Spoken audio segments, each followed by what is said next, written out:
Bismillahirrahmanirrahim. Assalamualaikum warahmatullahi wabarakatuh. Perkenalkan, nama saya Sri Wahyuni dengan NPM 205285 dari kelas KSAP 20C. Alhamdulillah, pada kesempatan kali ini saya akan membuat video untuk memenuhi salah satu tugas mata kuliah manajemen pemasaran mengenai perencanaan strategis dan proses pemasaran. Perencanaan strategis adalah proses manajerial untuk menghasilkan dan mempertahankan kesesuaian antara sasaran dan sumber daya organisasi dengan peluang pasar yang timbul.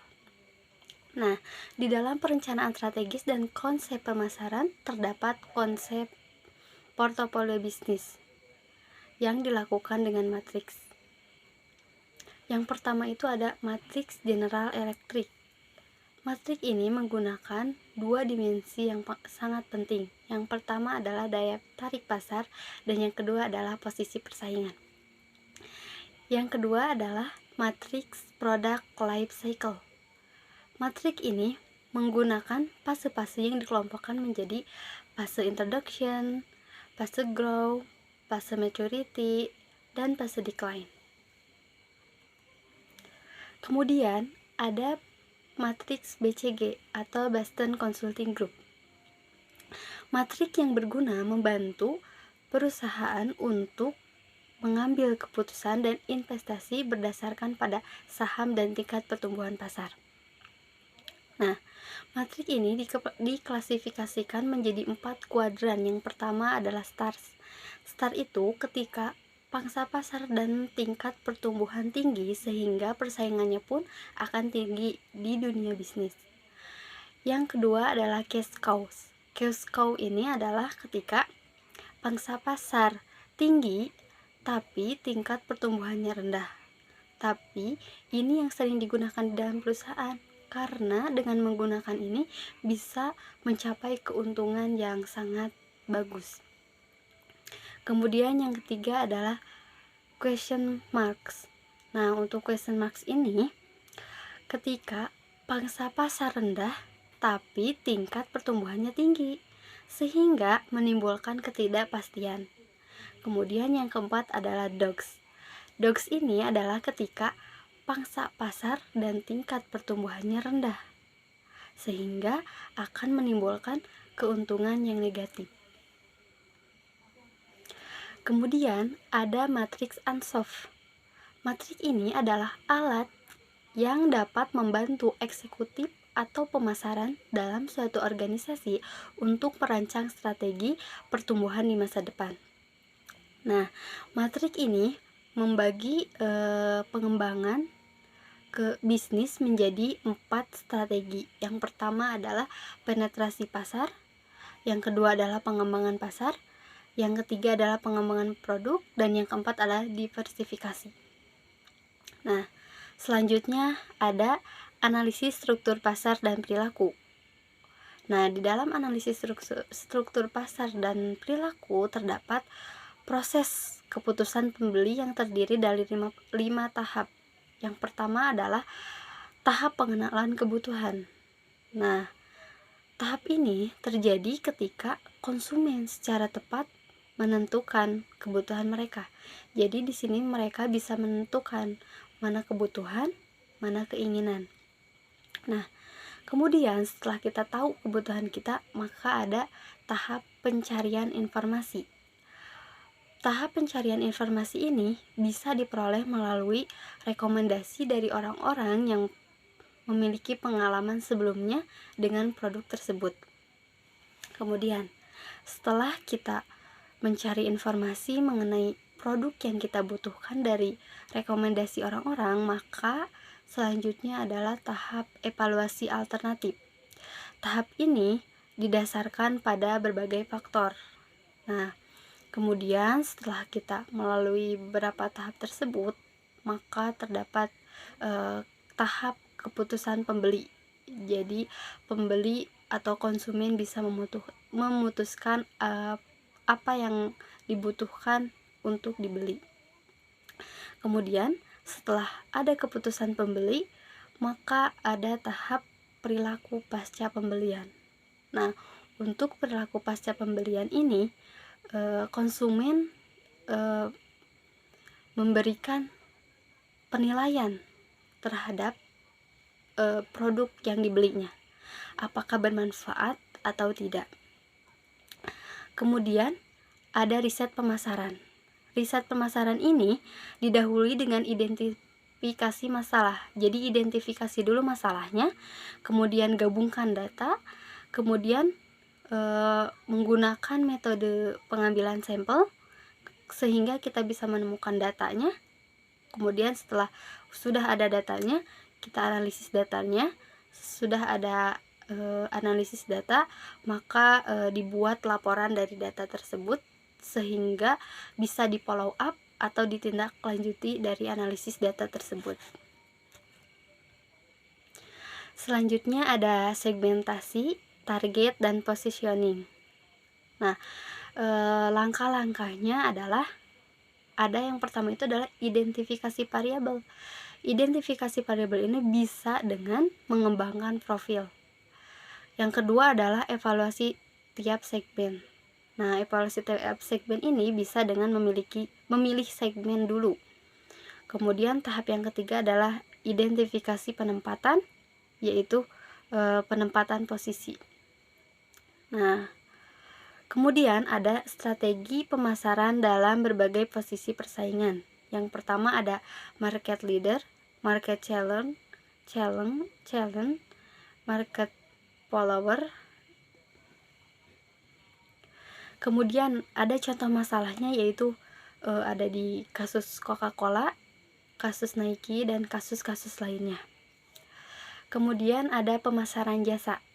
Nah, untuk pemasaran jasa, karakteristiknya yang pertama itu adalah tidak berwujud.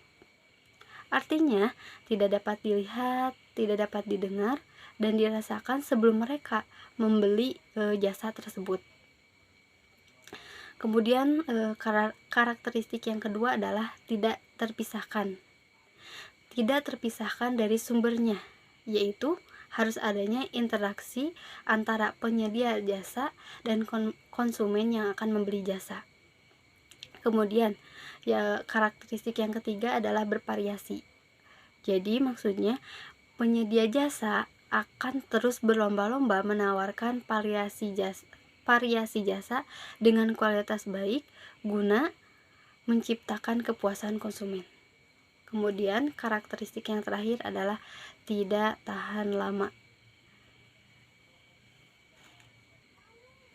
Selanjutnya ada strategi pemasaran. Strategi pemasaran terdiri dari 4P. Yang pertama adalah strategi produk jasa. Jadi strategi ini kita harus melakukan riset ke masyarakat. Jadi apa sih yang dibutuhkan masyarakat saat ini? Produk apa yang dibutuhkan masyarakat saat ini? Kemudian yang kedua adalah strategi distribusi atau place atau tempat ya. Jadi strategi pemasarannya, tempat yang kita pilih itu harus tempat yang sangat strategis. Kemudian yang ketiga adalah strategi promosi. Nah, promosi yang kita lakukan itu bisa dilakukan secara langsung atau bisa melalui via internet. Kemudian yang keempat adalah strategi price atau harga. Jadi strategi harga ini harus masuk akal. Jadi harus hasil dari perhitungan profit dan HPP yang sudah kita hitung. Kemudian ada analisis struktur industri. Analisis struktur industri ini terdiri dari 5.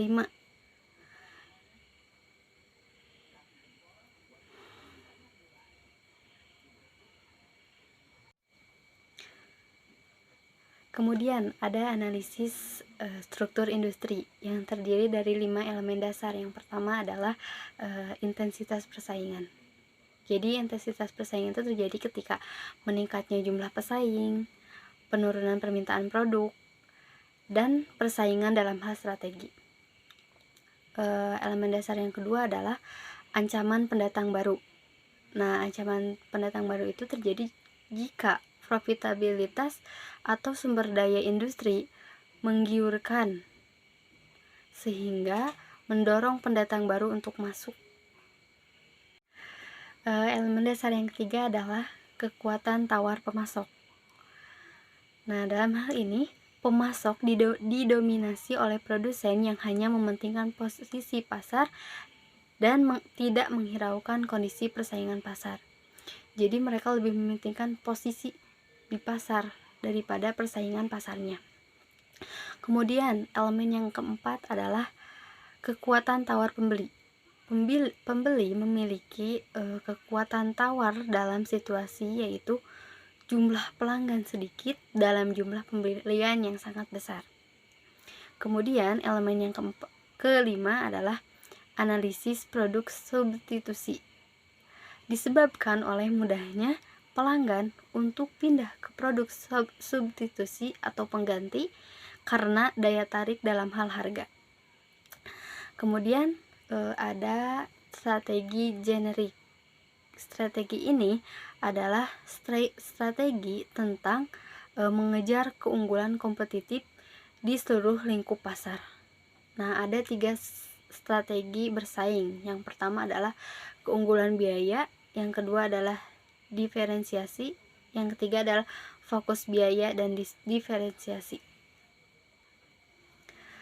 Kemudian ada pemasaran global. Pemasaran global yaitu intisari pemasaran adalah menciptakan nilai pelanggan yang lebih besar daripada nilai yang diciptakan oleh pesaing. Kemudian, fokus yang diperlukan untuk keberhasilan dalam penciptaan nilai pelanggan adalah pada keunggulan kompetitif. Kemudian kekuatan yang mendorong agar unggul dan mendapatkan keuntungan yang kompetitif adalah kebutuhan pasarnya, kemudian teknologinya, kemudian biaya, kemudian mutu, kemudian komunikasi dan transportasi, kemudian keunggulan yang dimiliki. Kemudian, selain ada kekuatan yang mendorong, ada juga kekuatan yang menghambat. Yang pertama adalah perbedaan pasar, sejarahnya, kecocokan manajemen, kemudian budaya organisasi, dan kendali nasional. Kemudian, kekuatan yang mendasar bisnis internasional, orientasi manajemen meliputi yang pertama itu adalah orientasi etnosentrisme. Jadi orientasi ini keyakinan bahwa negeri asallah yang unggul gitu. Kemudian yang kedua adalah orientasi polisentris. Kemudian yang ketiga adalah orientasi regional. Yang keempat adalah orientasi geosentris. Nah, kemudian persetujuan perdagangan regional adalah persetujuan dalam suatu regional untuk memperluas perdagangan. Mungkin dicukupkan sekian penyampaian materi dari saya. Mohon maaf bila ada kesalahan dalam kata ataupun sikap. Billahi fisabilillah. Wassalamualaikum warahmatullahi wabarakatuh.